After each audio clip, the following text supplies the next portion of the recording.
Hi guys and welcome back to my channel. Today we have a bundle of two HiBy devices, and the one is a DAP that's actually very good sounding and it has a lot of features, while the other one is an in-ear model called Lasya. And I'll talk about both of these in the video. And if you are interested only in one or the other, please use tags because the whole video is tagged to skip to the part that you're actually interested in. Starting with the DAP, it's a hefty looking device made out of aluminum on the sides and some scratch resistant glass on front and back. And the interesting thing to mention here is that it comes with a screen protector pre-installed, and there is even a replacement, a spare one in the box. So yeah, that's covered. Now let me quickly go through the build, looks, some features, controls. I'll try to be as quick as possible. And this is basically a 4.7-inch screen. Looking from the front, it looks just like a smartphone, but it's substantially thicker and heftier. But they use that space to give you a lot of connectivity options and dedicated physical controls. So starting with the control buttons, we have 4 of them on the right side of the unit. On and off button also locks your screen and unlocks it.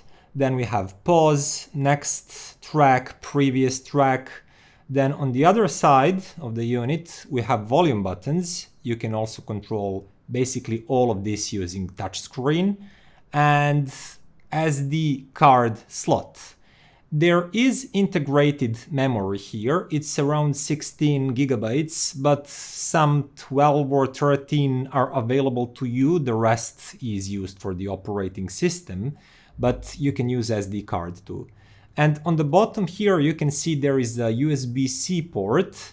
Then we have single-ended 3.5 millimeters output, and also, very interestingly, 2 balanced outputs. One is 2.5 millimeters and the other one is the bigger 4.4 millimeters Pentacon. So no matter what type of headphones or in-ears you're using, you're covered. And the interesting thing about the USB port is its versatility. You can use it for those standard functions like charging the device and data transfer. But also, this one can be used only as a DAC. If you're not using it as a DAP with its own internal software and player and files, but you can just connect this to another digital source, such as your PC, and use it as an external DAC. Also, you can actually make this to be a digital source and then send digital output to another DAC over USB. Or you can use USB to send a SPDIF signal. But for that you would need to purchase a USB to coaxial output cable that's not bundled with this device, but you can buy it from HiBy. And all of this makes it very versatile. But today I'm mainly going to focus on using it as a DAP, which I believe like 99% of you are going to do, and just talking about its sound quality, because talking about every single feature and thing it can do would take like an hour or so. And that gets us to the short list of features and specs that I'm quickly going to cover. Now, starting with its LCD screen, it's 4.7 inches. It's not as high in resolution and brightness as the latest smartphones, but it's functional, it serves its purpose. The only con to it that I can imagine is that brightness is not sufficient for you to see it easily on a really bright day out there on a direct sunlight. Everything else, it works just fine, it's responsive to touches and swipes and everything. And the operating system, which is Android 8.1, if I'm not mistaken, is reasonably fast and responsive too. And just like on your smartphone, you also have a Play Store here, so you can actually download any app or game or things like that. You can download apps for streaming services such as Tidal, Qobuz, etc., etc. But there is also a HiBy player pre-installed here, of course, because this is a HiBy device, and it's a really high quality software that enables you to play local files, and it also has Tidal integrated. It also has pretty detailed EQ settings and something called MSEB, which is basically an integrated DSP that has a lot of ways to alter your sound and its tonality. But instead, I'll mention two options from the drop-down menu that are really neat. First one is switching your gain from low to medium and high just by pressing an icon. And the second one, something that's really not all that common, is a Class A amp mode switch. So what does that switch do? Well, when it's disabled, it means when it's grayed out, R5 Gen 2 operates into Class AB. So its headphone amplifier works in a Class AB mode, meaning that it's efficient, it drains less battery, and this can last up to 30 plus hours of music playback. And it really can. I didn't check all the 30 plus hours, but I played like 10 hours straight and depleted only like 1/3 of the battery. And in that mode, it sounds really decent. But when you actually enable the Class A amp mode switch, the headphone amplifier switches to the discrete components that work in Class A mode. And you do get increased sound fidelity because of that. For now, I just wanted to mention that fidelity comes at the cost of increased power consumption. So instead of 30 something hours, you get around 10 hours of playback. So let's talk about how it actually sounds. And I've started my testings using Class AB mode because that's the default mode. When you get it out of the box, it is in that one. And I've thought it sounds pretty damn good. There's plenty of details, tonality is quite even, maybe a little bit on the leaner and slightly more analytical side, but not really by much. It's still quite well-tuned tonality. There's a decent bass punch, clean and crisp mid-range, quite decent extension when it comes to highs. It was basically as good as something like Moondrop Moonriver 2. This is like a $200 DAC. It's not a DAP, but it's a DAC that you connect to your phone, and it's really good sounding, and this one is comparable to it. Moonriver 2 sounded a little bit warmer and maybe a little bit richer in the mid-range, whereas R5 Gen 2 sounded a little bit leaner and more analytical, but overall speaking, the level of details and separation and just overall sound fidelity was quite similar. And then I compared it to really great Shenling UA5 in its best hybrid mode, and I've noticed that UA5 sounds just a touch warmer and a little bit juicier in the mid-range, lusher and more natural. And I thought to myself, well, that's okay. This is a DAP that's more expensive, but it's 2-in-1. You also have a digital player and the whole operating system and memory included. It's completely separate from your phone, but it doesn't sound exactly as good as a dedicated DAC connected to a phone. But things really do change when you go to Class A mode. I immediately noticed a little bit more warmth and richness, and that includes both bass and mid-range, and even highs to some degree.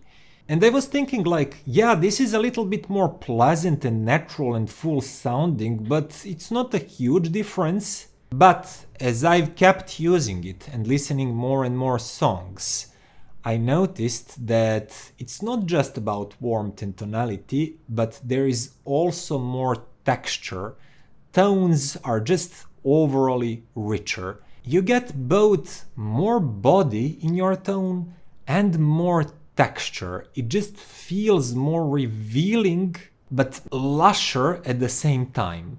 It's just like a tone that was clean but in some way simplistic bloomed, and now it's brimming with more details, more juice, more body, and it just sounds more realistic. And at the same time, bassline became more authoritative. It had slightly more grunt and impact, but it felt like having a little bit more control actually.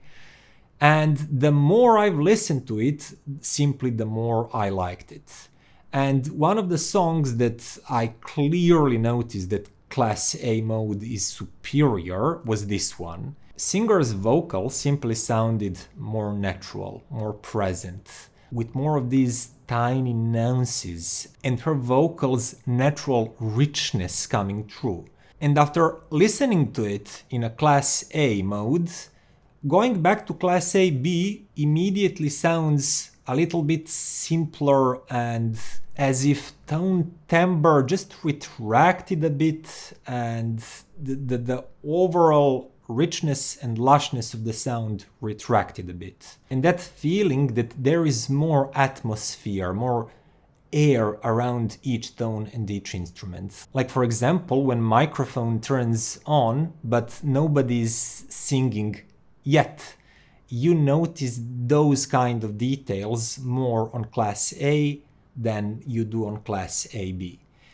And in my mind and to my ears, this mode is awesome and it's well worth this bump in power consumption. And personally, I would much rather use Class A mode and charge this HiBy more often than sacrifice that fidelity for longer battery life. But there you go, you have both options and it is your choice. And once it's in Class A mode, I found it actually better, richer, more detailed sounding than Shanling UA5. The difference is not huge, but R5 Gen 2 here offers just slightly better, more incisive and richer sound quality. And that says something because this is a darn good deck. I forgot to mention that in the beginning when I talked about features and specs, but it actually has really reasonable power, especially on its balanced outputs. I'll put that on the screen. Just the sheer power in terms of milliwatts is very decent for a portable device, and so is the voltage. Voltage is really high for portable device, meaning that even higher impedance headphones like Sennheiser's HD 600s, etc. will be powered really decently from this device. For me, I've tried it with VRM ones, those are planars, really good ones, and this combination sounded just great. R5 Gen 2 had enough power to make them sound alive and punchy and dynamic, and they are actually a really good match tonally too. I also tried it with several other headphones, including 4 pairs of in-ears, and I didn't notice any problems with pairings or any hiss with high sensitivity in-ears. So regarding pairing, I didn't find any problems worth mentioning much. I would just avoid using thin and dryish sounding headphones and in-ears because this is not a particularly warm and liquidy sounding device. I would say it's pretty neutral, but if we are talking about that tonality scale, it might be just ever so slightly on the side of precise, textury, and maybe just a touch drier. So in-ears like 7 Hz Timeless that are kinda lean and sharp and dryish sounding, in my mind, don't have enough of juice and dynamics when paired with this one. But basically all other really neutrally balanced or warmer sounding in-ears and headphones matched and paired really nicely with this one.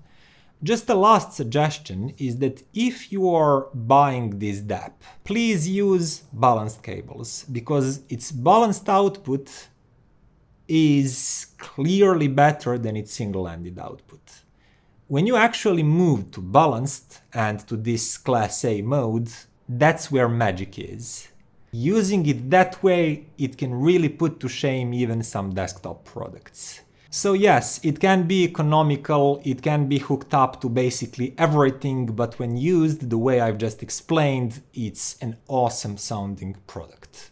Oh, and I almost forgot. In the box, you do get this really nice and neat carrying case that fits perfectly, and it protects your R5 while looking really nice.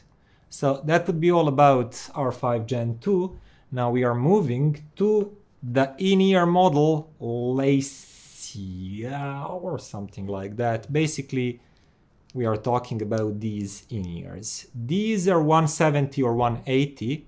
I always fall for that 179.99 and prices like that. And this is a single dynamic driver in-ear. And I was thinking, how does it sound? Well, I'm going to be really short and to the point here. It sounds great. And overall tonality of this in-ear will hugely depend on the ear tips you put on those. Because we have crisp ear tips, bass ear tips, and balanced ear tips. And each of these sets have 3 different sizes. And also finally memory foam ear tips to top everything. So I quickly tried crisp ones.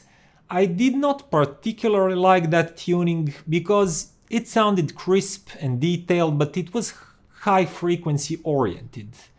Bassline was speedy and textury, but it lacked substance. It reminded me a lot on 7 Hz, Timeless, that I liked their detail retrieval, I really did, but they just lacked punch and weight behind a body note for me to really like them and to really enjoy them. Then I moved to bass ear tips, the opposite ones. And the sound became much more listenable in my opinion. Maybe even a little bit on the warmer side of things, but still I felt that the bass line is not as heavy and as emphasized on something like Midnight Yume, for example. It was still more balanced than that, but it gave nice warmth and juice to the mid-range, vocals, and basically every other tone, which I liked quite a bit. But with these bassy ear tips, highs maybe sounded a little bit more rolled off and darker than I actually like them to be, but luckily for me, balanced ear tips, and those are the ones that I'm actually currently having on these, sound just right for my taste. We do get decent bass punch, there's really nice warmth and fullness in the mid-range, vocals sound present and lush, but high-frequency details are not obscured in any way, and because of that there's more air and more texture over each tone and just the sensation of atmosphere. And I really enjoyed these in-ears with balanced ear tips. And in that state, I've decided I need to compare these with all of my previous favorites to see how they fare against the best of the best. So first one in line was HiBy's MS2. This is a sub $100 in-ear, and it's my favorite sub $100. And I'm happy to report that HiBy Lasya, something like that, I don't know, definitely sounds livelier, fuller, punchier, just richer. And that was the first test, and it passed it with flying colors, as it should, because these HiBys are half the price. So that's a good sign. Next, I compared it to Timeless 7 Hz. By the way, one of the earbuds on Timeless started to lose contact with the cable. And I've basically used this for a few days when I first tested them and just unpacked them several times to compare them with newcomers. And this connector is already losing the contact. And it only took quick Googling to find out that that's actually a pretty known problem. These are not really cheap in-ears. I don't expect something like that to happen in a $200 model. But this story is not about that. Directly comparing HiBy to Timeless here, I've noticed that they have a comparable amount of details. But Timeless 7 Hz, as I explained, is more tilted towards higher frequencies and towards texture and air, without having much grunt and full bodiness, and dynamics are a little bit lightweight. Everything sounds a little bit softer and flatter through them. HiBy, on the other hand, sounds noticeably more punchy and kicky. It just has liveliness and impact that 7 Hz cannot match. In terms of sheer detail retrieval, they're there. It's basically equal. Even in high frequencies, if you are not drowning them by these bassy ear tips, these are comparable. And just overall sensation of space and separation and texture is fully on the same level. And with HiBy Lasya, oh my god, please write down below in the comments how do you pronounce this correctly. So with simply more bass impact, kick, punch, and noticeably fuller mid-range, which means more full-bodied vocals, more realistic sounds, I'm giving this one to HiBy easily. It's just, to my ears, a better sounding in-ear. And that probably makes it a best sounding in-ear that I've heard up to $200 really. And just to finish this comparisons part, I've actually compared HiBy directly to SeeAudio Bravery, which is a 280 model, and it has been my favorite for some time now, because it has a lot of things going for it. Dynamics, punch, details, really lively sound. And up until now, none of these wonder kids costing around $200 actually bested them. But I thought it was okay because these are $80 more expensive. HiBy came the closest to Bravery. It's actually so close that, let's put it like this, when I'm comparing them directly and switching them directly, I still notice that Bravery is just a little bit livelier sounding, and it feels like it has more bite in its bass and mid-bass. And edges and transients are filled with just a touch more energy and snap. But the difference is so small that, for example, if I were listening to my music and somebody interrupts me and I'm coming back after 15 minutes without knowing that you changed my in-ears, and I just continue listening to my music, not suspecting anything, I probably wouldn't notice that you changed these for these. In absolute terms, they're not completely as dynamic and as snappy as Bravery, but they're like at 97.5% of what Bravery can do at a noticeably lower price. To my ears, these are clearly preferable to Timeless 7 Hz, even more preferable to Midnight Yume, that I didn't like all that much, to be honest, and Moondrop Kato, that I don't have with me anymore.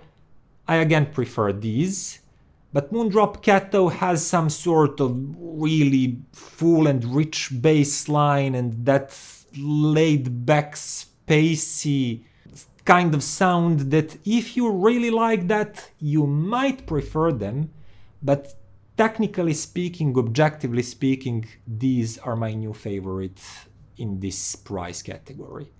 I actually think that this is my first encounter with HiBy products, or maybe it's not. Man, I'm getting old. I'm forgetting things. Oh no. But both of these are really good products, and if you need a DAP costing this much, or if you need a really good, well-balanced in-ears up to $200, both of these have my full recommendation. And see you next time. Bye.